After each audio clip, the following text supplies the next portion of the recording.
Então, primeiramente, boa noite. Então, mais um webinar aqui da AutoINSP. Tá? Viemos hoje tratar com vocês os reis da estrada, né? Os grandes maquinários aí que, particularmente no cenário nacional, que movimenta nosso país, né? Então, hoje a gente vai tratar da linha pesada, tá? Então, a ideia aqui é passar para cada um de vocês, né, um pouco aí do conhecimento e tentar elucidar alguns pontos que são diferenciais aí, né, na hora de avaliar um sinistro envolvendo veículos dessa categoria, né? Então, a gente sabe aí, né, a primeira coisa, né, que salta aos olhos, digamos assim, é o valor, né? Enquanto no veículo leve aí, você precisa de 3, 4 veículos ou de uma linha premium para ter um valor agregado muito alto, aqui, basicamente, qualquer veículo que tiver envolvido, ele por si só já vai ter um valor muito alto, né? Então, a gente trata aqui hoje um cavalo trator, a gente vai explicar isso depois, facilmente você começa em meio milhão, né? Então, assim, isso tratando só do equipamento. Então, é sempre bom lembrar que esse equipamento, ele não está levando só a pessoa ali dentro, né? Não tem só aquela vida ali dentro. Normalmente ele está com a carga. E essa carga também tem um valor agregado, tem a parte de seguro da carga. Então, assim, a gente trata aqui de valores sempre muito altos. Então, é uma parte muito sensível, né? Que a gente vai ver que tem umas especificidades que a gente vai tratar aqui. Então, a ideia hoje é justamente trazer isso, alguns pontos que servem de alerta, né, para fazer, no caso de quem é regulador, para, né, solicitar ali, e para as seguradoras, claro, sabendo das dificuldades que essa categoria ela exige, né, perante uma linha leve. Tá? Então, vamos lá. Primeiramente, né, apresentando nossa casa aí, a AutoINSP, tá? A gente trabalha hoje, né, na parte de automação dos processos de sinistros, tá? Então, a gente traz hoje uma tecnologia agregada, a gente traz uma inteligência artificial para auxiliar nesse processo, né, para agilizar esse processo e ganhar em performance, né? Então, é conseguir levar os nossos parceiros uma agilidade que a gente sabe que isso faz diferença tanto na qualidade do serviço quanto na possibilidade de reduzir custos. Então, a gente veio justamente pensando nisso. Então, me apresentando primeiramente, tá? Pedro Camargo, sou engenheiro automotivo, formei na Universidade de Brasília, tenho MBA também em gestão de manutenção, fiz pelo IPOG, né? Formado pelo IPOG. Também sou formado, né, pelo Senai, fiz um curso de eletricista de automação industrial. Então, na verdade, eu comecei na parte predial, mas minha paixão sempre foi carro. Então, eu migrei já na parte de formação mesmo para engenharia, né, automotiva. Então, atuei já na parte de comercial mesmo, de oficina também, pós-venda ali, da parte de veículo leve, né, tanto veículos nacionais quanto veículos importados de alto valor. E trabalhei um tempo como engenheiro de manutenção, né, de uma frota de veículos pesados. Então, a gente trabalhava lá, tinha vários equipamentos, 24 horas por dia, então 2 turnos rodando, de segunda a segunda, bem puxado. E eu tive a felicidade, né, de 2023 ser convidado a fazer parte da equipe da AutoINSP, e hoje tenho aqui o prazer de estar podendo falar um pouquinho com vocês e trazer um pouco dessa experiência para facilitar aqui o dia a dia, né, de cada um. Bom, então, quando a gente começa aqui, né, a falar um pouco de veículos pesados, a gente tem a necessidade de quê? De começar a entender, primeiro, cara, o que é considerado esse pesado, o que muda, né, a partir de onde que muda. Então, assim, acho que o primeiro ponto que a gente tem que fazer é entender que tipo de veículo é esse, que tipo de construção é essa, por que muda, tá? Então, eu gosto de começar, por exemplo, na construção básica. Enquanto o veículo leve, né, você tem a carroceria e o chassi, é basicamente uma coisa só, que a gente chama, né, de chassi monobloco. O que é isso? É tudo um invólucro só, Então, você não separa nada. Quando você parte com um veículo pesado, você tem uma carroceria que é desmembrada do chassi. Então, eu tenho um chassi fabricado e eu tenho uma carroceria que é acoplada naquele sistema. Eu tenho uma carroceria que é acoplada naquele chassi. Então, o meu tipo de construção, ele já começa aqui, já é o primeiro ponto de diferença. Mas por que tem essa diferença? Porque o meu veículo aqui, basicamente, ele é feito para suportar mais carga. Ou seja, de transporte de pessoas, ou seja, transporte de carga mesmo. Então, eu tenho um chassi aqui que é um chassi tubular, né? A gente chama tubular, não, perdão, um chassi tipo escada. Então, basicamente, se você olhar ele de cima para baixo, é basicamente um desenho de uma escada. Então, eu tenho uma rigidez muito grande na flexão dele, ele é feito para isso, para suportar essa carga vertical, e eu tenho também uma limitação de torção. Então, é o tipo de construção dele. Ele é feito realmente para segurar uma carga até um certo nível de estresse torsional, mas é isso.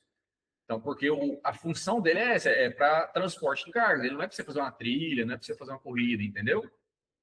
Bom, o primeiro veículo que está aqui nacionalmente, inclusive, a gente cada dia mais está sendo refém dele, né? Refém no sentido de, cara, ou é isso, ou a gente tem muito problema, é o VUC, tá? É um veículo urbano, né, de carga, um veículo pequeno, né? Ele, normalmente, você tem uma Hyundaizinha, um Iveco, são uns caminhõezinhos, tem uns Volks também, uns deliveries, são caminhões menores, tá? Aí, a peso bruto até 4 toneladas, né? 4.200, que é o peso bruto. Isso peso total, tá, pessoal? Quando a gente fala peso bruto, já diferenciando, tá? O peso bruto, pensa que é o caminhão cheio de carga, independente do que seja, tá? Ah, eu estou carregando 1.000 quilos de algodão, 1.000 quilos de ferro, cara, é 1.000 quilos, né? Então, o que importa para mim é o peso, tá? Quando eu falo peso bruto, é o veículo carregado. Quando a gente fala peso de tara, tá? A gente está separando como se fosse o veículo vazio. É o condutor lá dentro, o motorista lá dentro do caminhão, mas ele vazio, sem nenhuma carga lá atrás. Beleza? Então, já para entender. Quando passa, por que o caminhão passa na balança? Por que a balança é importante? É por conta disso aqui, ó. Eles vão estar verificando se aquela estrutura que o caminhão foi fabricado para suportar, se ela está sendo respeitada. Tara peso seco. Isso, Bruno, muito bem. A tara é o peso seco. Né? Então, é o caminhão vazio, né? Para ficar mais simples, é o caminhão vazio, ou porque tem vários nomes populares, né? Então, basicamente, isso aí. E aí, esse caminhãozinho, para que ele serve? Cara, é para andar dentro da rua. Então, um caminhãozinho de mercado, pensa, como é que eu vou fazer entrega dentro da cidade com um caminhão grande, que eu preciso fazer curva, tem um trânsito, tem aquela coisa, é difícil. E esse caminhãozinho, ele se sai muito bem, principalmente porque, respeitando aquela regra das 3,5 toneladas, que é da CNH é categoria B, eu ainda posso dirigir. Então, isso aqui, para um contrato, né, de uma rede de mercado, de uma empresa distribuidora, o que seja, para ela é muito bom. Eu não preciso de uma pessoa específica, uma carteira específica para contratar, porque uma carteira B pode dirigir ele, desde que seja respeitado aquele peso bruto, né? E esse aqui, ó, é o peso bruto que a categoria suporta, tá? Mas da categoria de CNH, 3,5 toneladas. Inclusive, estão tentando mudar isso agora para 4,300, justamente por conta dos carros elétricos. A bateria mais pesada, aquela coisa toda. Então, para ficar equivalente, eles estão tentando mudar isso.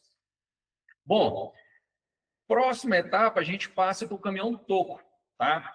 Esse caminhão toco, ele vai desde o caminhãozinho 3/4, para quem conhece ali um F4000, tem uns caminhõezinhos assim que são menores, é um caminhão toco. O que é isso? É um caminhão que tem um eixo direcional e um eixo de carga. A partir daqui, categoria de CNH já muda, categoria C, tá? E eu tenho algumas variações nesse tamanho de chassi, tá? Nessa estrutura de chassi. Eu posso ter um caminhão simples, que é um rodado de tração e um rodado de direção, né? E aí tá a mostra aqui, e o peso bruto 17 toneladas. Então, eu posso ir até 17 toneladas. Só que aí, para aproveitar aquela construção, às vezes até o mesmo motor, não muda isso aqui, eu tenho um veículo truque. O que é isso? Eu adiciono um segundo eixo lá atrás, que ele não precisa ser necessariamente de tração, normalmente, inclusive, ele é só um eixo que ele pode ser suspenso. inclusive quando está vazio ou quando a carga é suficiente, para economizar pneu, economizar freio, aquela coisa toda. Mas quando eu quero carregar, eu posso carregar até 23 toneladas. Então eu já ganhei aqui, ó, 6 toneladas. Isso com o distribuidor, né? Custo, eu pago o condutor, motorista, eu pago taxa do caminhão, de carga, a quantidade de carga que eu ganho do frete, tudo isso vai ser levado em consideração. Então cada um vai pesar o seu. E eu tenho agora uma outra variação, que inclusive as montadoras já estão trazendo essa opção, é o bitruck. Então, além daqueles 2 eixos que eu tinha lá na tração, lá, né, na parte traseira, eu coloco um segundo eixo, agora que a gente chama de segundo eixo direcional. Por que segundo eixo direcional? Porque ele também vira. Inclusive, ele é escravo da direção da frente. Então, eu tenho todo um sistema de adaptação que ele pega o movimento que eu transformo do volante para a roda original, ele pega esse movimento e replica na parte traseira. Claro que tem uma diferençazinha de ângulo, justamente por conta do arrasto, né? Então ele pode esterçar um pouco menos, mas ele faz ainda o esterçamento. E para que é isso? Porque eu também tenho um ganho, é o mesmo chassi, por exemplo, de um truque, só que eu tenho a possibilidade de levar até 29 toneladas. Mas, Pedro, mas por que existe isso? Por regra, por ser cálculos de segurança, de transporte, a gente tem essa limitação de pesos, né? Então, para cada quantidade de eixo, eu consigo somar ou subtrair, né? Se eu tiver para cima ou para baixo, da quantidade de pesos que eu posso transportar, tá? Basicamente, o bitruck mais carga mesmo, é eficiência de transporte, viu, Nathan? Então, eu consigo aqui realmente aproveitar um mesmo caminhão e eu consigo sair de 23. Olha só, se a gente sair de um caminhão de 17 toneladas com 29 toneladas, olha o tanto de peso que eu consigo levar a mais. Digamos assim, com, entre aspas, pouca modificação. Tá? Claro que às vezes ele tem que acompanhar uma mecânica mais robusta, porque é peso a mais que eu estou levando. Né? Então, eu preciso dar ao veículo condições. Eu preciso de um freio mais eficiente, então talvez um balão de ar seja diferente, a gente vai explicar isso mais na frente. Então, assim, mas basicamente é aproveitamento de espaço mesmo, tá? De peso. E aí a gente vem para essa última categoria aqui, dos veículos pesados que a gente está trazendo, só veículos de carga, é o cavalo mecânico. O cavalo trator, o cavalinho, como cada um entende aí na sua região. Qual que é a diferença dele? Agora, eu saio de um componente que é único, onde eu tenho a carga e o chassi trator, né, ou a parte tratora no mesmo chassi, e eu separo. Agora eu tenho o cavalo mecânico, que é quem é responsável por fazer a tração do veículo, né? E eu tenho o semi-reboque, ou reboque, que é responsável por levar a carga.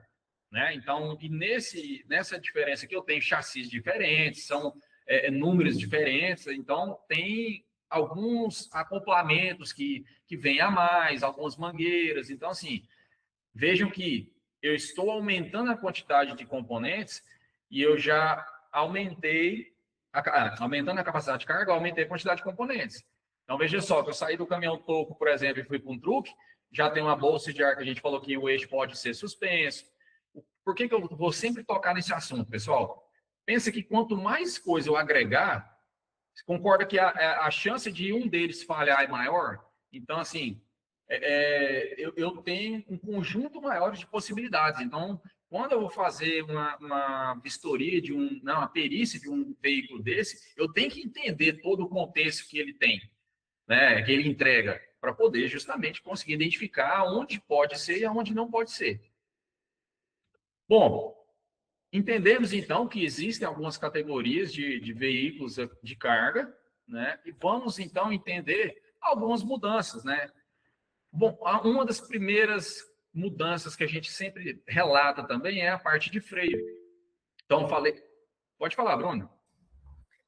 Desculpa te cortar, o Nathan fez uma pergunta aqui no chat.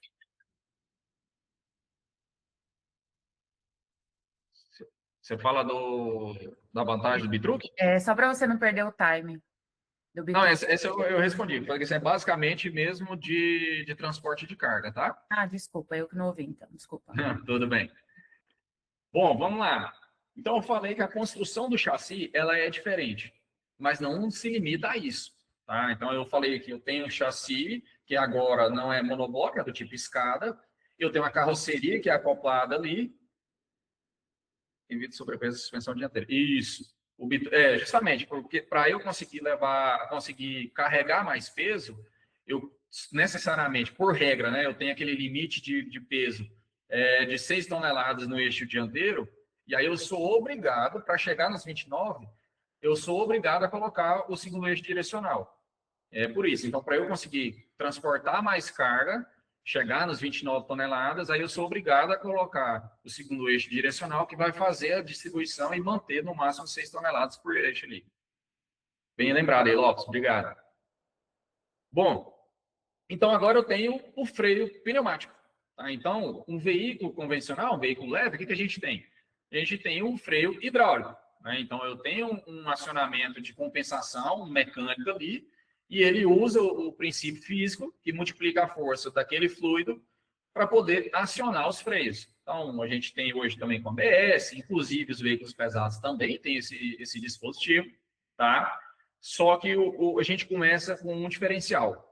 Pensa só, como é que o freio trabalha? O freio trabalha com atrito, certo? Então, no carro convencional, veículo leve, a gente chama que é um sistema fechado. Tá? Então, o óleo não vaza, que inclusive se vazar, você vai perder freio.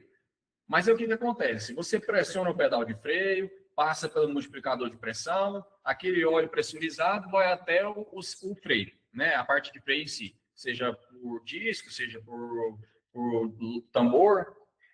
E aí o que acontece? Enquanto você estiver pressionando, o freio vai estar pressurizado, vai estar gerando atrito para poder reduzir a velocidade do veículo. Bom, esse atrito, ele vai desprender energia. Essa energia, ela normalmente vem como calor. E esse calor retorna pelo óleo. Então, esse óleo que está no sistema que eu comuniquei, que ele é fechado, ele vai aquecer. Então, ele vai cozinhando, ele vai perdendo as suas propriedades físicas e com o tempo, né, você tem a necessidade de fazer essa troca de óleo justamente por isso. Ué, mas ele é um sistema fechado, como é que tem fuligem? Justamente por isso, porque ele aqueceu tanto lá próximo à parte de freio que ele cozinhou, literalmente ele cozinhou, e ele gera aquela borra, aquela sujeira e vai tirando a capacidade do sistema de funcionar corretamente. No veículo pesado, pensa só, eu não estou falando mais de 1.000 quilos deslocando. Só no caminhão bitru que a gente falou, que são 29 mil quilos. Então, pensa toda essa massa deslocando, se eu tivesse um sistema que podia estar submetido a um aquecimento. Seria muito ruim, seria perigoso.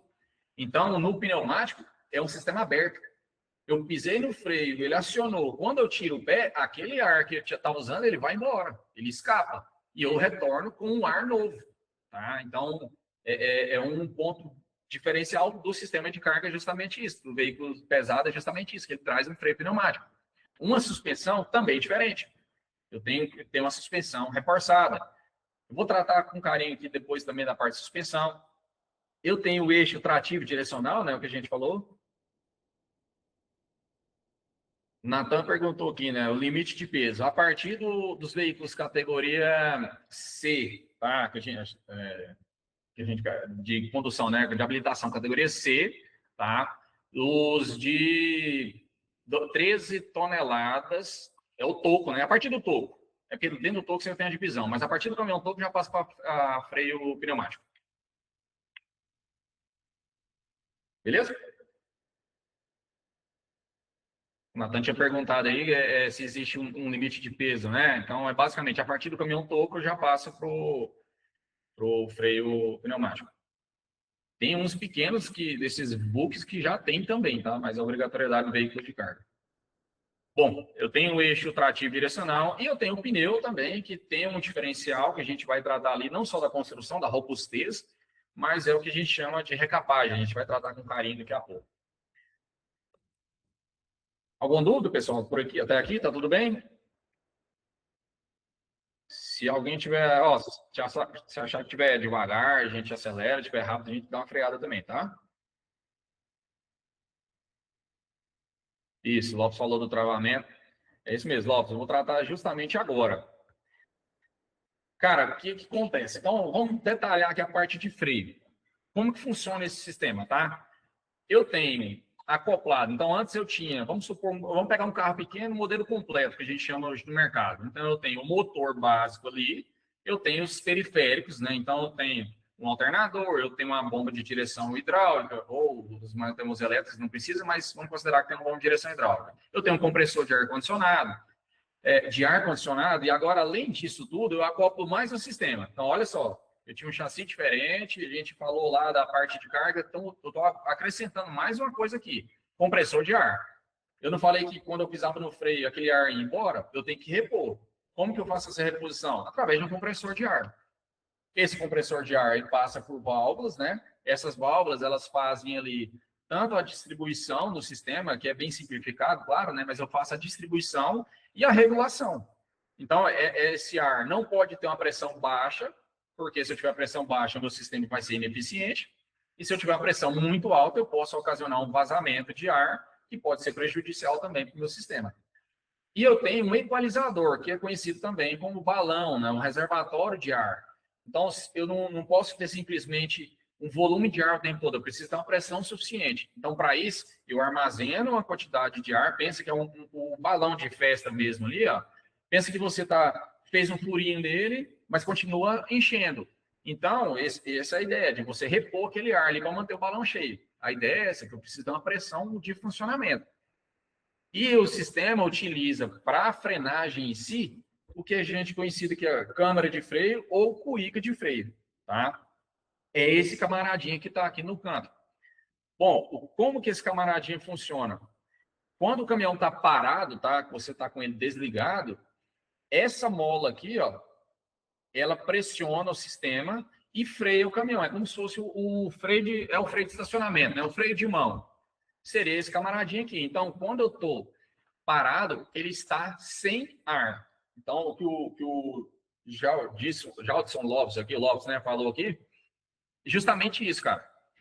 Se eu estou sem ar, o sistema de freio de estacionamento, ele vai travar. Então, ele faz travar. É por questão de segurança. E aí, quando eu ligo o caminhão, ele começou a funcionar ali, o compressor está trabalhando, enche o reservatório, né, o balão de ar, ele pressuriza essa linha, essa pressão mínima é maior do que essa da mola, então ele empurra a mola para trás e ele vai destravar o freio, vai deixar vou soltar o freio de mão, eu consigo andar com o veículo, tá?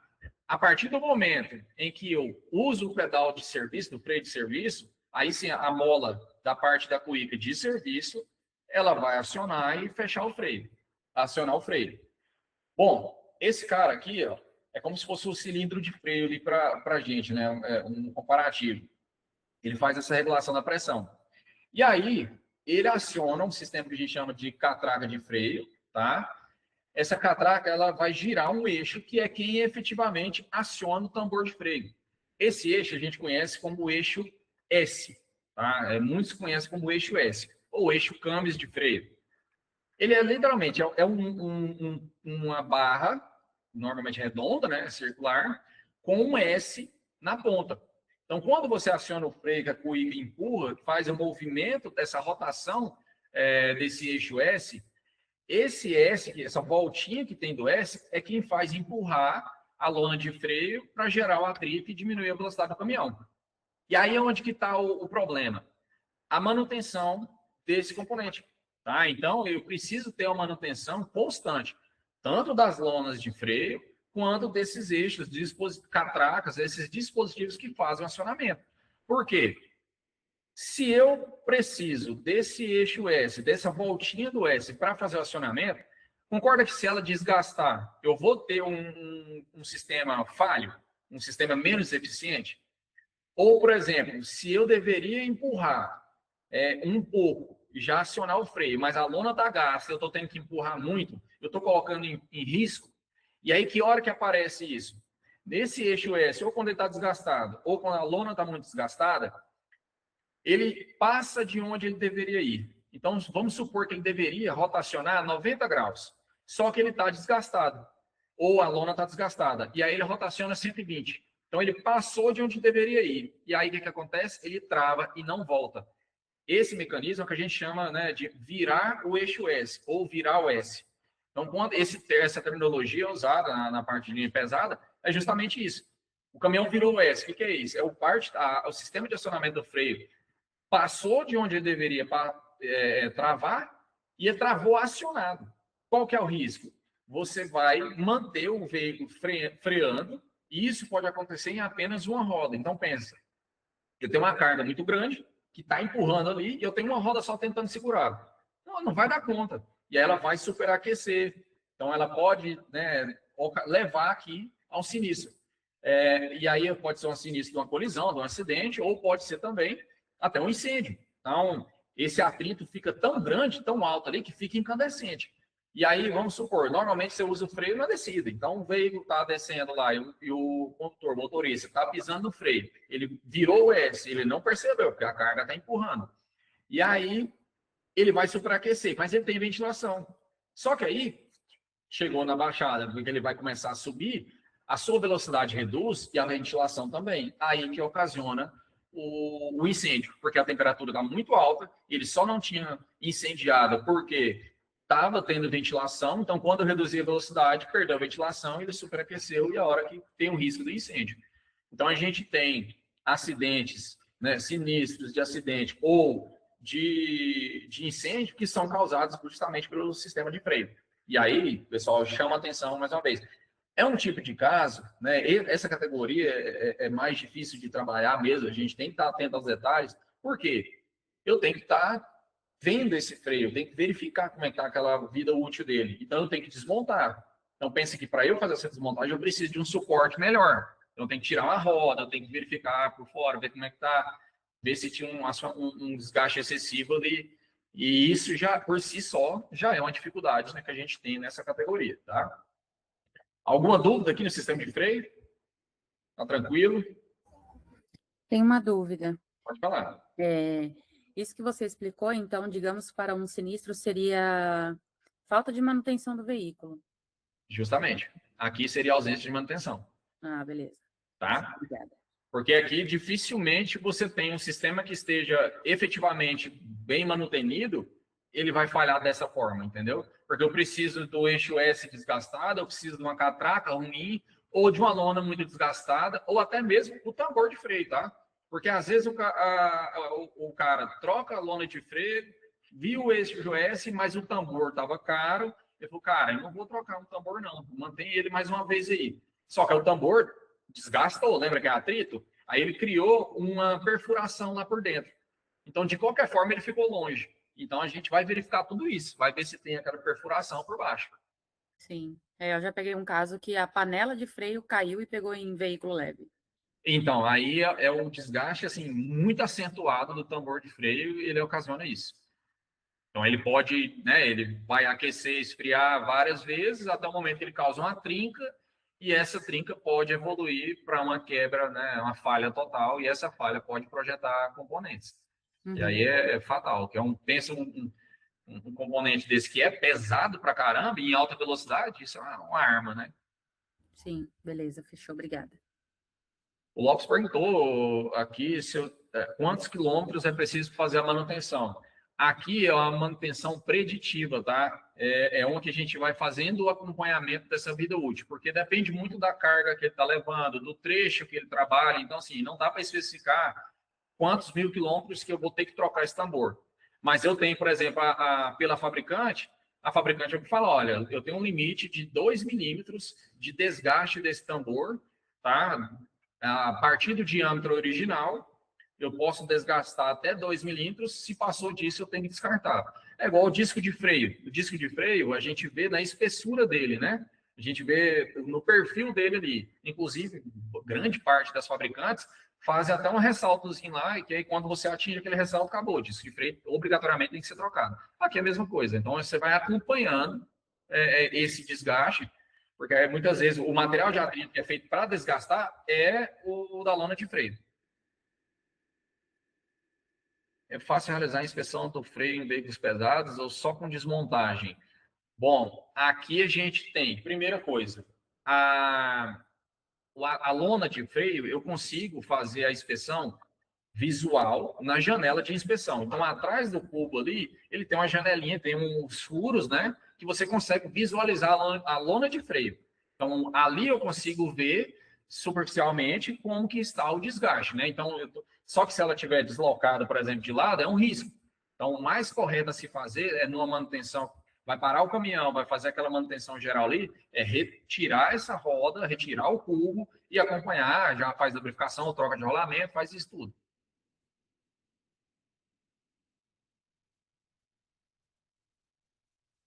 Vander, eu não entendi muito bem sua pergunta. Para detectar se deu início pelos freios, início no caso está pensando o quê? De um incêndio, é isso? Incêndio. É fácil vestir para início de regulação para início de sindicância. Vamos lá. Nesse caso, Wander, a gente vê primeiro a parte de programação, né, de progressão desse incêndio. Então, eu já botei ali mais ou menos o indicativo de onde ele começou. Normalmente, esse incêndio, eu tendo o indicativo que começou na parte traseira ali, eu já tenho grande chance, dificilmente vai ser uma falha elétrica por conta do material. A quantidade de fios que eu tenho ali atrás é muito pequena. Então, no máximo que eu vou ter ali é uma eletroválvula ou uma iluminação traseira. Cara, então são assim, 3, 4, 5, 6 fiozinhos, um freio ABS, mas são fios muito finos, muito pequenos. E aí, normalmente, ele começa justamente na parte traseira por conta de freio. E aí a gente já vai ter esse indicativo. E aí a gente pede justamente a desmontagem ali, a remoção, para poder fazer essa avaliação. E aí, ressaltando, né? A gente tem diferenças, independência entre os eixos. Então, eu não necessariamente vou travar os dois ao mesmo tempo. Eu posso travar a roda esquerda e não travar a direita. Lá atrás, se eu tenho 4 rodas, por exemplo, eu posso travar uma delas e a outra não. As outras 3 não. Então, tem que fazer a avaliação geral. Beleza? Bom, por nada. Isso aí. Vamos seguindo. Bom, pessoal, então, agora a gente vem para a parte de suspensão. A gente vai falar aqui do arqueamento da suspensão. O arqueamento aqui basicamente o rebaixamento dos carros, só que para a linha pesada, né? É a alteração que o pessoal gosta de fazer, só que para a linha pesada. E então, assim, primeiro que né, para quem trabalha no caminhão ali, grande parte deles, a casa dele, a segunda casa ali é o caminhão, né? Na verdade, é a primeira, né? Passa muito tempo dentro do caminhão. E aí eles quer dar uma característica pessoal ali, e muitas vezes vem acompanhado dessas modificações, né? Então, a iluminação diferente, um adesivo, até aí, com certos limites, né? Porque tudo tem regulação, só que aí a gente começa a entrar agora, com essa parte de suspensão, a parte muito perigosa, ao ponto de você ter uma resolução do CONTRAN, tá? Que ela regulamenta isso. Então, tem autorização, você consegue fazer um arqueamento ali, desde que você obedeça alguns parâmetros. Então, primeira coisa, como está desenhado aqui embaixo, ó, você tem um limite de inclinação de 2 graus. Então, veja que esse caminhão aqui ele está inclinado, e se você pegar o plano que corta aqui, o centro das rodas, com esse plano que está no chassi, você tem uma limitação de 2 graus, tá? Então, isso é lei. A gente não precisa temer, será que vai ser fácil indicar isso na regulação? Sim, se você pegar essa alteração, e aí, inclusive, como que faz essa leitura, né? A medição ela é feita com o veículo em pé, tá? Então, você precisa do veículo em pé, estabilizado na posição neutra, digamos assim, e aí faz a medição. Escolhe um ponto de referência no chassi, faz um deslocamento aqui, eu vou até desenhar, acho que é mais fácil.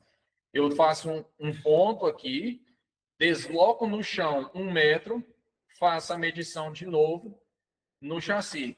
E eu vejo se essas alturas, né, quando eu fizer o desenho aqui, se ela passar de uma inclinação de 2 graus, tá fora, tá? E aí, por que isso é importante? Pessoal, dinâmica, né? A dinâmica do caminhão ela é totalmente diferente. Aqui, por exemplo, se a gente pensar que um veículo pequeno, né? Eu estou fazendo uma curva, eu excedo a velocidade. O que normalmente acontece? É o veículo derrapar.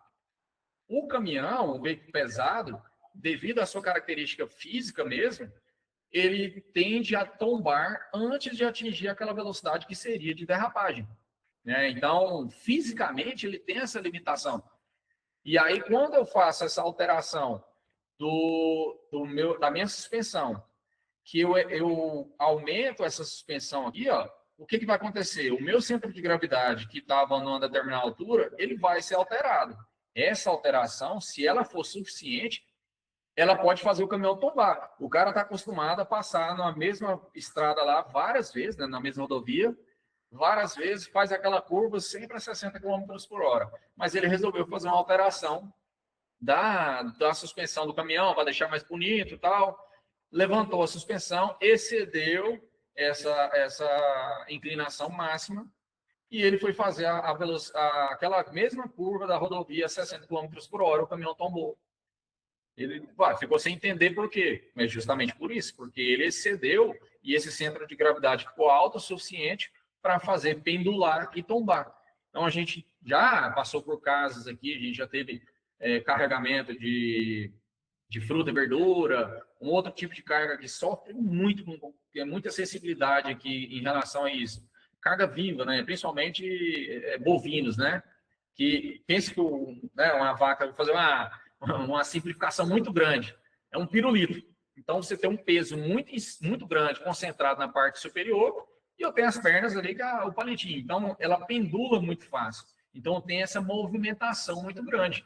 E isso é um risco absurdo. Então, quando você faz essa alteração da suspensão, você está colocando em risco aqui toda a dinâmica do seu caminhão.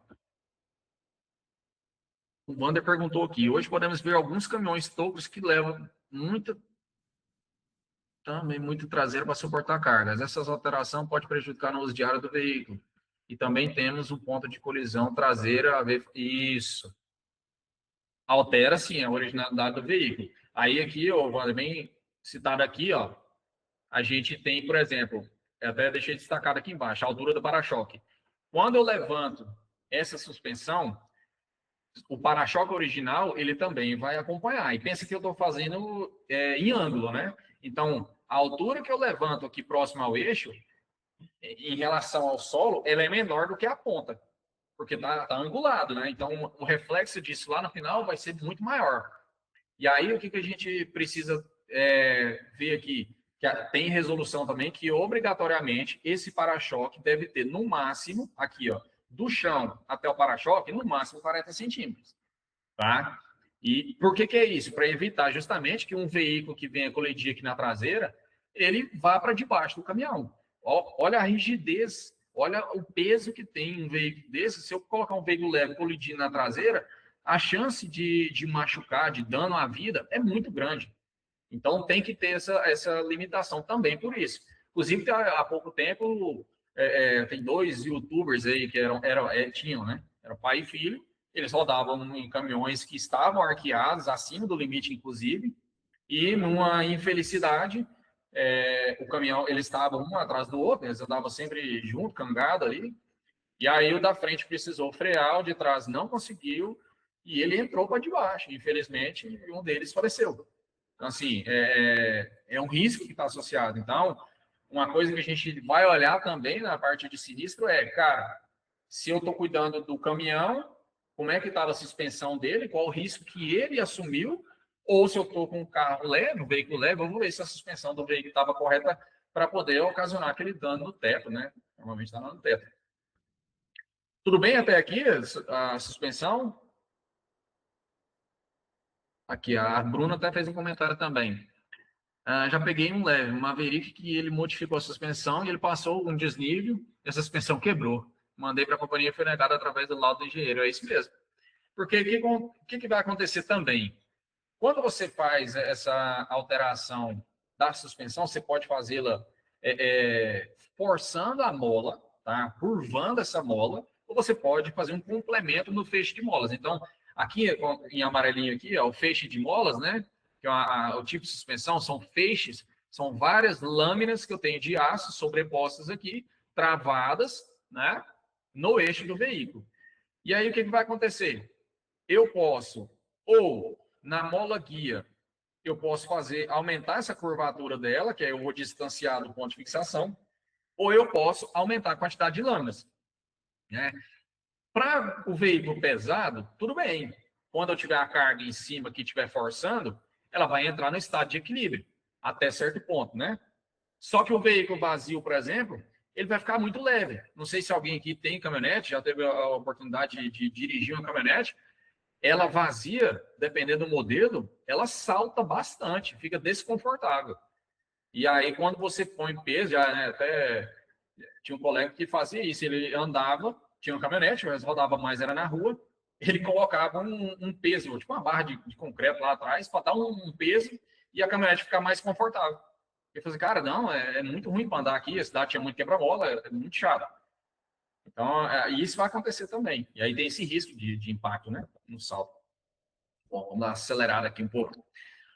Bom, pessoal, e aí, como a gente está tratando aqui, ó, além dessa parte que a gente falou de deslocamento do centro de gravidade, pensa que um caminhão, quando ele faz uma frenagem brusca ou ele tem um impacto muito grande, você tem uma movimentação dessa carga. E essa carga, ela pode, inclusive, a depender da amarração ou do impacto, ela pode soltar e atropelar a cabine. E aí a chance de morte aqui é muito alta. Então, são coisas também que a gente vai estar observando. Olha, detonou a cabine, então tem uma chance de uma amarração errada ou tem uma chance também de ter uma suspensão adulterada que alterou ali, né? Ela facilitou o escorregamento da carga, né? E aí o caminhão também, o que acontece muito? Tem vídeos na internet, o pessoal gosta de fazer isso. A famosa quebra de asa, né? O que é a quebra de asa? Então, o motor lá, ele faz um movimento, né? Que no veículo leve tem até um teste para isso, um teste de alce, né? Então, ele faz um desvio de emergência. Então, ele faz o desvio e retorna para a posição. Só que no caminhão, na carreta, por exemplo, você tem, ela demora até chegar lá na parte traseira. Então, lembra que eu falei que o ângulo da suspensão, ela faz diferença lá no final? Aqui é a mesma coisa. O movimento que eu faço pequeno aqui, o chicote que dá de resposta lá na traseira é muito alto. Então, o que acontece? Eles fazem esse movimento, essa brincadeira, e a carreta, o semi-reboque, ele torce.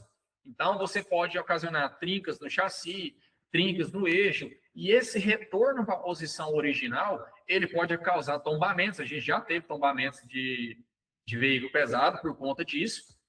E aí é identificado. Normalmente a gente traz assim: o caminhão está numa reta, o veículo está numa reta, e ele conseguiu tombar. Então, ou pode ser um pneu estourado, ou um movimento de desvio que pode ter sido ocasionado justamente por uma brincadeira dessa. Então, a gente vai ver a marca de sulcagem, onde é que ficou, condição geral do veículo, você vai olhar isso aí.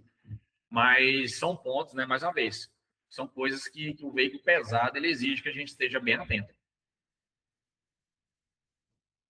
Bom, aqui, não diferente do que a gente tratou até agora, pessoal, eu tenho diferentes componentes que vão sendo agregados, né, no veículo pesado para atender a utilização dele. Tá? Então, no semi-reboque, por exemplo, ou no reboque, eu tenho aqui o uso do acoplamento, que é por quita-roda. O que é isso? Eu tenho uma base metálica aqui, que é onde é apoiado o semi-reboque, tá? E ele tem um sistema de travamento interno, e basicamente, todo o peso que está lá no semi-reboque, ele vai ser puxado por um pino, que a gente chama de pino-rei, que vem travado aqui dentro desse acoplamento da quinta roda. Então, aqui, toda a movimentação do caminhão, do cavalo trator com o semi-reboque, é feito em cima desse componente. Então, o que a gente vê aqui? Cara, é um ponto muito sensível. Ele exige que esteja sendo lubrificado constantemente, tem que verificar o pino, se não tem folga, se não tem empenamento, porque uma falha dele, o que vai ocasionar? Ele vai quebrar e vai soltar o semi-reboque do cavalo trator. E aí é um acidente na certa, com risco muito grande. Então, assim, o problema aqui do acidente é que normalmente nunca você vai ter um acidente sozinho, você tem uma possibilidade de proporção muito grande no veículo pesado.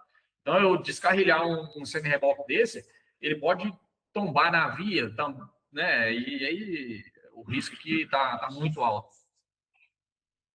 Então, a gente sai agora, né, além desse ponto, o que a gente faz? Olha, o veículo pesado eu vou utilizar para o mesmo chassi ali, o mesmo tipo de chassi. Então, olhando aqui, ó, eu tenho um caminhão-truque, tá? Um caminhão-truque que está sendo utilizado para diferentes fins. Eu tenho um basculante, eu tenho um guindaste, eu tenho betoneira e por aí vai. Pode ser um prancha, né?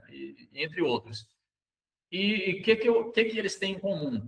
É a utilização da potência do próprio motor para fazer o acionamento desses sistemas. Então, eu posso ter aqui o que a gente chama de PTO, né? Eu tenho uma tomada de força que pode sair do câmbio, ou alguns modelos que saem do motor mesmo, tá? E eu uso essa força, essa potência que eu estou tirando ali do motor para fazer o acionamento da bomba hidráulica, de um sistema de engrenagem para fazer o giro do sistema em si. Então, aqui eu tenho mais um sistema que eu tenho que estar olhando. O que a gente já teve aqui de caso que eu posso usar até como exemplo agora? 2. Primeiro, foi um caminhão que incendiou, tá? E de onde veio, né? O material, porque, por exemplo, esses que têm sistemas hidráulicos, o basculante, o guindaste, o prancha, ele usa uma bomba acoplada aqui na tomada de força. Essa bomba ela é hidráulica, então eu tenho um reservatório hidráulico no caminhão. Aí eu tenho um reservatório de 200, 150, 300 litros de óleo, a depender do tamanho do equipamento. Eu tenho mangueiras que saem dessa bomba e vai lá e faz o acionamento. Então, tudo isso tem risco.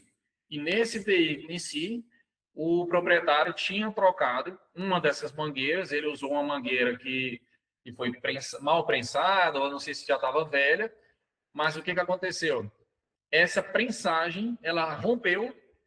No rompimento, ela acabou, né, derramando o óleo hidráulico sobre a parte quente ali e ocasionando o incêndio. Então, assim, mas não poderia ser o incêndio que vai soltar? Não, porque você tem várias mangueiras ali e apenas uma estava fora da prensagem. Então, a capa dela ficou lá e a mangueira estava fora. Ela tem uma trama de aço, porque trabalha com alta pressão, então ela é de aço também, só que ela estava toda fora. Então, a gente conseguiu identificar que esse incêndio foi causado por isso. O outro exemplo que a gente teve também foi de um basculante. Então, eles queriam identificar qual que era a causa daquele sinistro, e a gente conseguiu identificar, era um semi-reboque basculante. E trabalhava numa pedreira, então, assim, o desgaste da caçamba estava bem avançado, e aí esse desgaste acabou ocasionando a fragilização do sistema e levando ele ao tombamento. Bom, aqui vem um ponto sensível e necessita aqui de atenção, porque é um problema. Ele deveria ser uma parte que nos auxiliasse e normalmente ele é um problema para todo mundo. Tá? É o tacógrafo. O que é o tacógrafo? Ele é um registrador, tá? Então, a gente tinha, né, modelos analógicos ali, né? Ele era puramente mecânico. Então, quem já tem Fusca, quem já teve Fusca aí, o carro antigo, o velocímetro era um cabo que ia lá na roda, né? E ele era escravo ali e ele girava o velocímetro diretamente. Então, ele já foi assim. E aí ele passou para um sistema eletrônico, que ele captava os sensores ali, mas o sensor ainda comunicado direto com as agulhas, e aí ele fazia o registro. Então, é o tacógrafo de disco. Hoje, você tem a infelicidade, né, de ter o disco diário e ter o disco semanal. Então, são 7 dias. Só que aqui, qual que é a fragilidade? Primeiro, é obrigado, né, o motorista é obrigado a preencher ali, no início do seu deslocamento, alguns dados, algumas informações. Isso causa, né, puxa um determinado tempo ali, então há uma negligência muito grande. E normalmente, né, esse material aqui, você não precisa tirar o tacógrafo, você pode tirar só o disco, e esse disco normalmente ele some em colisões. Incrivelmente, não sei como, quase sempre, né, grande parte das vezes, eles dão um jeito de dar um sumiço dele. E aí você perde essa informação, né? É mais complicado. Só que a gente tem também a evolução do tacógrafo digital. Então, o que, que é isso? Ele tem, né, os veículos hoje são, né, tem uma eletrônica embarcada muito grande, e aí você tem esse registro das informações eletronicamente. Então, tem vários sensores que ele copia, traz para ali a informação, e dali ele replica, por exemplo, para o painel, entre outros. E aqui eu consigo apertar botões rapidamente ali, e ele já eu posso deixar cadastrado. Então, se o mesmo caminhão tem vários condutores, eu vou, né, vários motoristas, eu vou cadastrar eles, e aí na hora que aquele motorista for sair, ele seleciona qual que ele quer e vai. Então, e aí esse registro de informação você tem até 3 meses, dependendo da fabricante aqui, né? E você consegue tirar essa informação tanto imprimindo, igual aquela maquininha de mercado mesmo, né? Quando você finaliza a compra ali, que sai aí a impressorazinha, que sai aquela fitinha com as informações, o tacógrafo também faz isso, esse digital. E você também tem a opção, por exemplo, de retirar essa informação via pendrive. Então, você conecta ali um pendrive, extrai essa informação e você faz o tratamento. Então, para quem tem frota, por exemplo, faz muito isso, né? Então, você faz a leitura ali de velocidade, deslocamento, tempo de descanso. Então, tudo isso, tempo de viagem, aí essas informações todas você consegue registrar e fazer o tratamento posterior, caso precise, né? Pessoal, alguém tem alguma dúvida em relação ao tacógrafo aqui? Como é que tá? Me surgiu uma dúvida aqui agora. Você acha que todo sinistro de pesado a gente precisa pedir o tacógrafo? Sim, essa é uma orientação que a gente passa para todos os clientes, inclusive. Uhum. Primeiramente, porque boa parte das vezes, na tentativa de fraudar alguma informação, eles vão tentar sumir com esse equipamento. Uhum. Então, assim, porque ela é um registro, ela vai falar como é que eu estava dirigindo. Então, se eu falo, mas eu estava na velocidade da via, mas o tacógrafo não vai mentir, porque está pegando a informação lá do caminhão e está registrando. Sim. Então, eu vou estar criando uma prova ali, eu vou estar mostrando, olha, eu excedi ali, né, passei um pouco mesmo. Ou, às vezes, você vai acompanhar o histórico ali, né, porque, às vezes, o caminhão perdeu o freio numa determinada curva, que era numa reta. Mas como é que ele perdeu o freio aqui? Tombou. Mas só que você vai olhar o tacógrafo, ele estava embalado muitas vezes. Se estava embalado, ele precisou reduzir também. Então, você vai olhar como é que ele estava sendo aquela condução dele ali, como é que ele vinha trazendo aquele veículo para identificar se aquela possível falha de freio se foi causada por justamente uma condução errada, né? Uhum. Beleza, obrigada. Beleza? O pessoal comentou aí, né? Tomamento, o motorista informou ao PRF que não havia colocado o disco ao iniciar o dia, para dificultar a identificação da velocidade do momento de início. É isso mesmo, pessoal. Infelizmente, esse do disco tem esse problema, tá? Já é diferente o digital. Aí o cara é obrigado a assumir com o aparelho todo. Então, já pelo menos é um ponto de dificuldade que ele vai ter ali, né?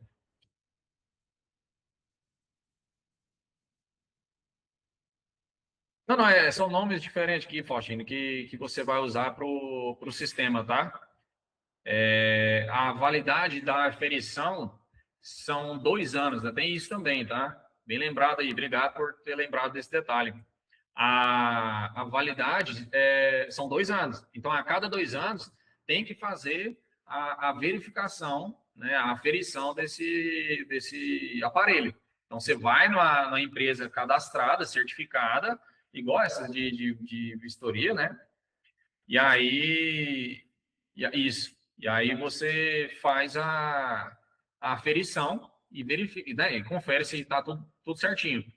Inclusive, aí tem coisas que são indicadas em que, assim, a gente sabe que no mercado você não vai ter isso.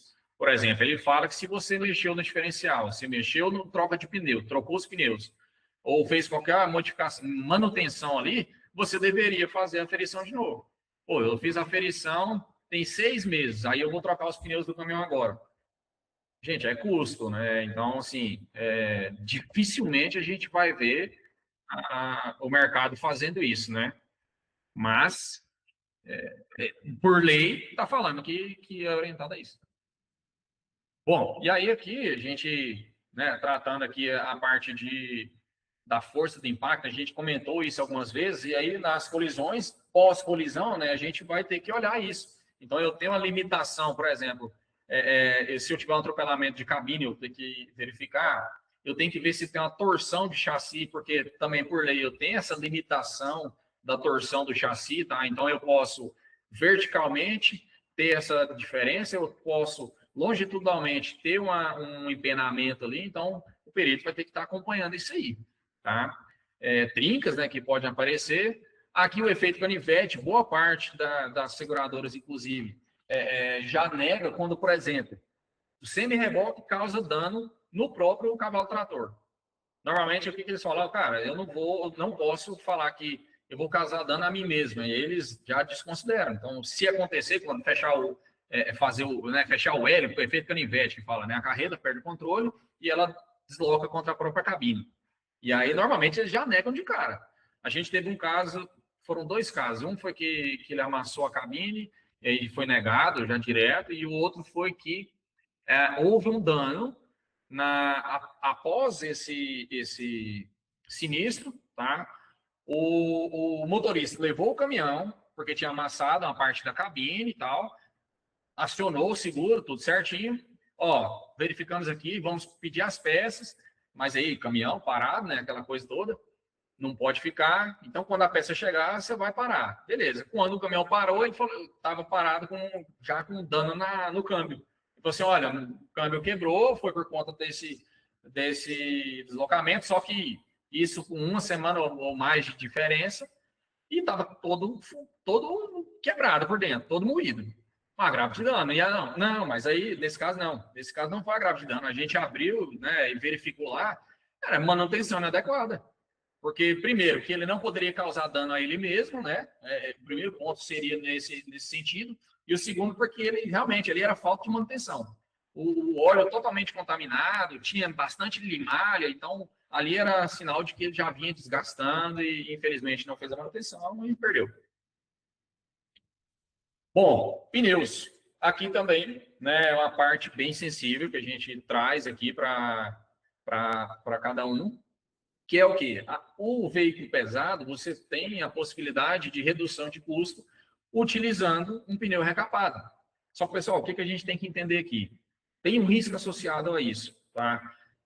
Primeiro, quando o pneu chega na recapagem, o que eles vão fazer?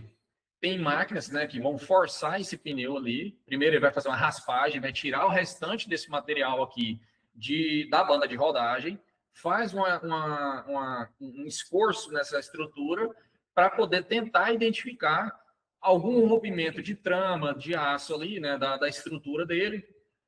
Visualizou, tem uma situação que consegue arrumar, que muitas vezes eles fazem isso, justamente para não perder essa carcaça, eles vão arrumar, mas ele vai substituir a trama de aço, vai simplesmente colocar mais material borracha ali, né, de borracha ali no meio, fez esse tampa-buraco, né, coloca o material, uma banda de rodagem nova, vai para o cozimento para fazer a união dessa borracha com a estrutura.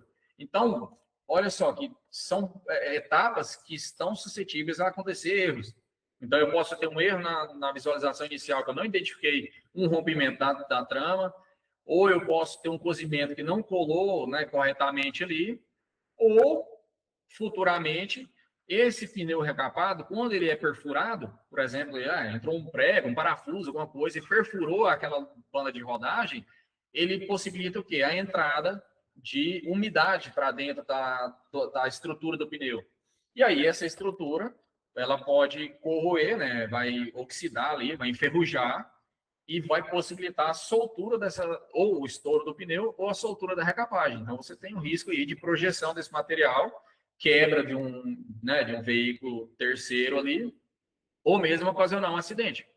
Então, é um risco que tem. Um outro ponto que a gente, né, trata aqui, que poucas pessoas, né, lembram disso na hora de fazer a regulação, é o quê? Por lei, no eixo, tá? Naquele eixo, você tem que ter pneus simétricos. Então, tem que ter os 4 pneus iguais. Se eu estou com um truque de um jeito e a tração de outro, não tem problema, desde que todos do truque sejam iguais e todos da tração sejam iguais. Por que é isso? É questão de nivelamento. Lembra que a gente falou da dinâmica agora há pouco? A dinâmica numa curva ela pode ser diferente. Se eu tenho um pneu que ele é diferente, ele vai ter uma tração diferente, ele vai ter uma rigidez diferente. E isso pode ocasionar um desbalanceamento e pode levar a um sinistro. Então, é um ponto que a gente traz para vocês na regulação. Olha, verifica os pneus, o eixo em si está igual, estão mais ou menos na mesma profundidade de sulco. Então, são coisas que a gente traz aí de alerta também, tá? Para estar olhando.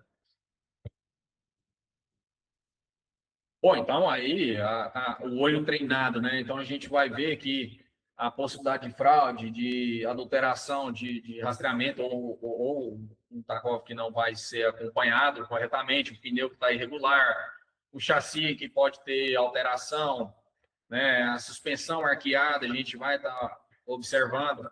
Então aqui você tem uma matriz, um comparativozinho, né? Então algumas coisas que a gente, né, olha ali, se é uma colisão, eu vou olhar, né, de dano do veículo, a cabine, chassi, essas coisas se tem, e o meu ponto de investigação normalmente vai tratar pela velocidade ou a fadiga do sistema de freio. Tombamento, né? Eu vou ver a parte de suspensão e pneus, será que estavam de acordo com o que precisava? Vou tentar buscar também a questão da amarração, será que eu consigo identificar se esse veículo tinha uma amarração de carga correta? Até isso tem regulação. Que, a depender do tipo de carga, da altura, você tem mais ou menos cintas necessárias para travar aquela carga, proteção por cima para não ter desprendimento de material. Incêndio, normalmente, né, a gente vai buscar lá cubo de roda, o freio é ar, mas aí você vai olhar se o sistema estava até onde você conseguir, né? Porque incêndio normalmente é bem complicado, mas você vai ver até onde está disponível o sistema que estaria funcionando corretamente na parte de ar, e a parte do cubo de roda você consegue visualizar, né? E o laudo de manutenção preventiva, que é o que você vai ver. Cara, me dá o histórico de manutenção, deixa eu ver como é que você estava tratando o seu caminhão. Bom, e aí a gente tem agora também novas fronteiras, né? Então você tem tecnologias que estão chegando na linha pesada e assim, ela vai trazer um risco menor de acidente, mas, claro, a gente sabe que ainda está suscetível a acontecer e ela depende totalmente da manutenção.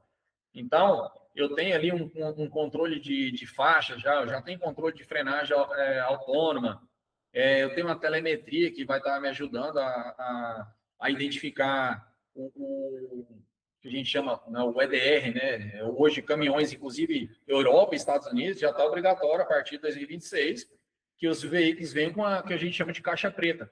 Então, tem uma telemetria que está sendo salva o tempo todo ali. Então, quando ocorre uma colisão, cara, não preciso me preocupar mais com tacógrafo nesses veículos. Eu vou direto no EDR. Eu faço a leitura de scanner, o scanner próprio, e eu consigo saber como é que estava a aceleração nos últimos segundos ali antes da colisão. Eu consigo ver o perfil de condução do veículo todinho. Então, são coisas que estão trazendo um pouco mais de segurança para os nossos veículos, mas ainda assim, né, a gente sabe que vai ter um tempinho até chegar efetivamente, mas a gente já se prepara para que daqui a pouco a gente vai ter novos perfis de fraudes, né? Tanto perfis de acidentes quanto de fraude, né? Então, um comparativozinho, uma revisãozinha básica aqui, tá, pessoal? O freio, né, do carro pequeno, um fluido hidráulico, o do pesado, ar comprimido. O pequeno tem um baixo centro de gravidade, enquanto o alto tem um alto centro de, o grande, né, tem um alto centro de gravidade. O valor do risco, né? Um veículo pequeno você tem a tabela FIP, o grande, né? Você tem um valor, né, quadriplicado aí, você tem o valor do cavalo, você tem o valor do implemento, você tem o valor da carga, então tudo isso entra em consideração, né? E a deformação programada num carro pequeno, você tem uma noção de... tem cálculos, inclusive, para isso, eu consigo prever, né, qual foi a velocidade ali de colisão a partir da deformação. Já no veículo grande, a gente tem uma cinética totalmente diferente, então o estudo aqui é bem mais sensível, né?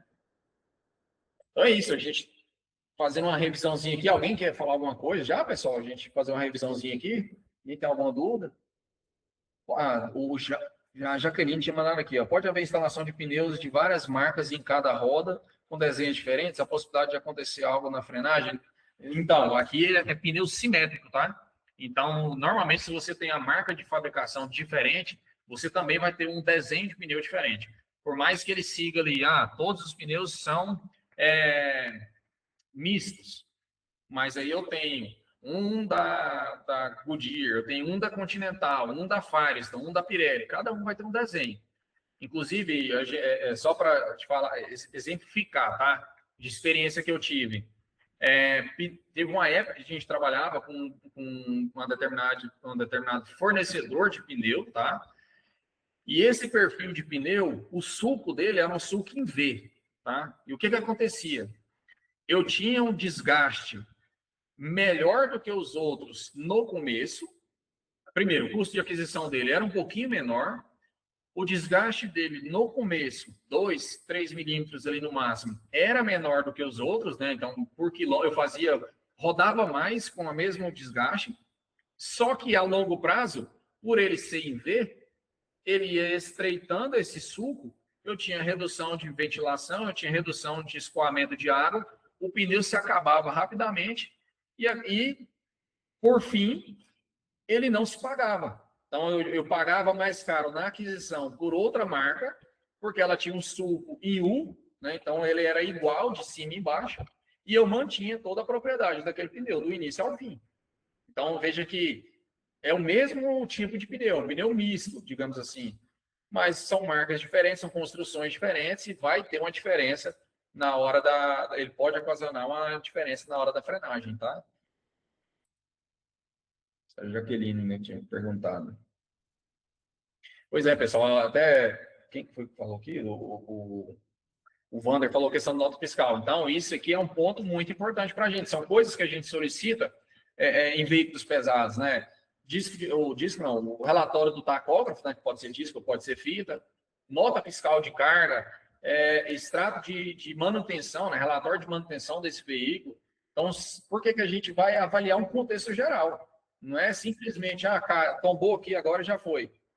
Mas, Faustino, não, aí você tem uma diferença, tá? Eu tenho um freio ABS, que é o quê? Eu consigo destravar ou travar o freio, beleza? E aí eu consigo fazer uma liberação do sistema.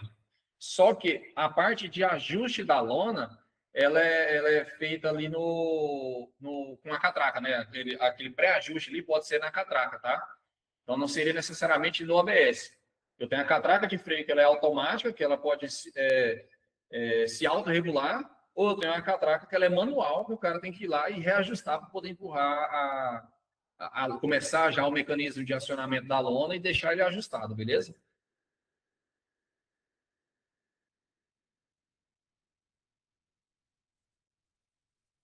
Bom, então, continuando essa revisãozinha aqui, a suspensão, né, ela pode ser modificada desde que você tenha a consideração, né, do que é previsto em lei, então aqueles 2 graus de diferença ali, tá? A parte de segurança, então, a gente tem pneus que podem ser recapados, é um custo menor, mas eu preciso ainda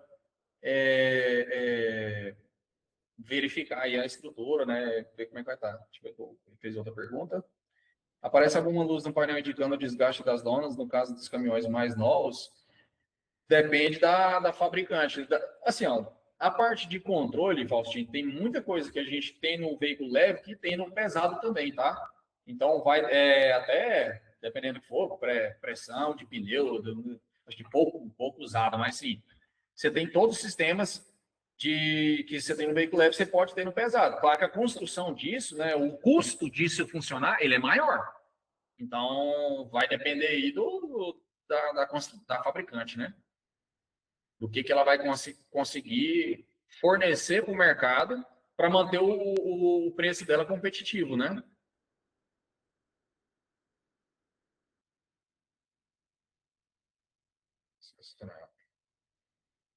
Então, a gente tem aqui a parte de tacógrafo, né? É obrigatório. Então, você tem algumas diferenças e é um item que a gente solicita sempre, tá? E a parte física aqui, né? Que trouxe esse detalhe aqui, o limite está na aceleração lateral. Então, assim, lembre que eu fazer uma modificação de suspensão ou do tipo de carga que eu estiver levando, a aceleração lateral é o quanto de velocidade vai transformar, né? A gente vai ter uma vertente de aceleração, então essa aceleração lateral que é o que vai fazer diferença para mim.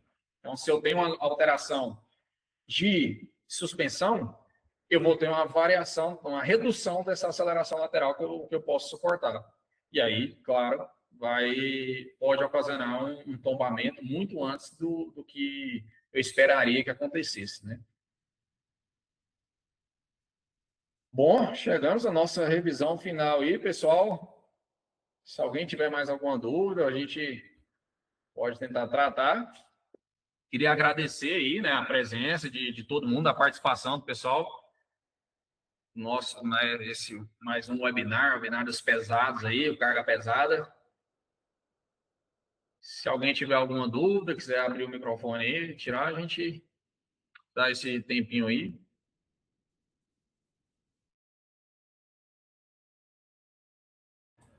Obrigado, Faustino. Não, viu?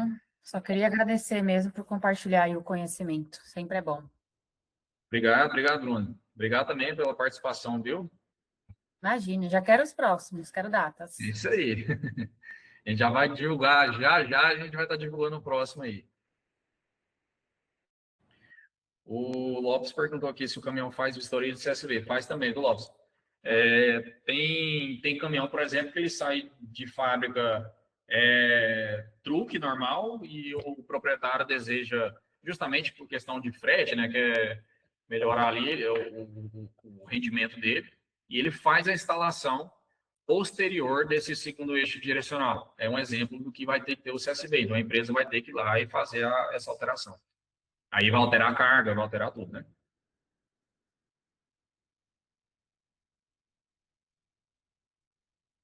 Bom, sem mais perguntas, pessoal, muito obrigado.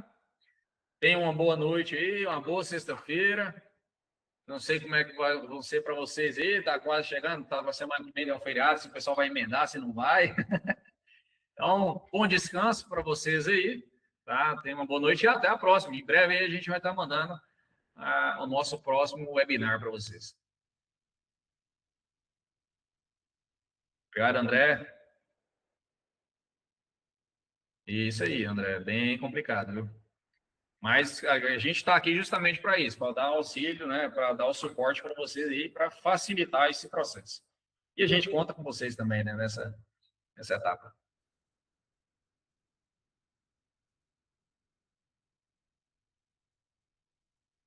Partilha, você mandou dar Alton ISP. Vou pegar para você aqui agora o nosso da Alton ISP aqui.